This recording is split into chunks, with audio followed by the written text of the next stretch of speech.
especially this present government, the entire domain of the Chief Minister. I understand that there are several issues cropping up with regard to the Mormugao PDA, especially with regard to permissions which need to be issued.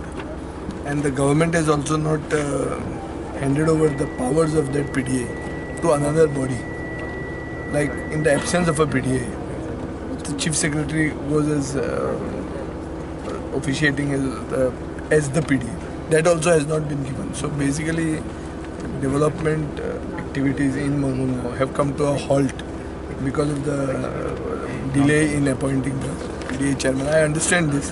There is a case that had come to me in the morning where I myself had to ask Mr. Rajesh Naik what could be done. He said the powers have not been handed over to any third authority.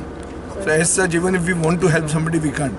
So I'll raise this at tomorrow's cabinet meeting. I'll talk about this to the Chief Minister and see that quickly this. Any deadlines? Immediately tomorrow I will discuss. I will discuss tomorrow. Tomorrow is the cabinet meeting.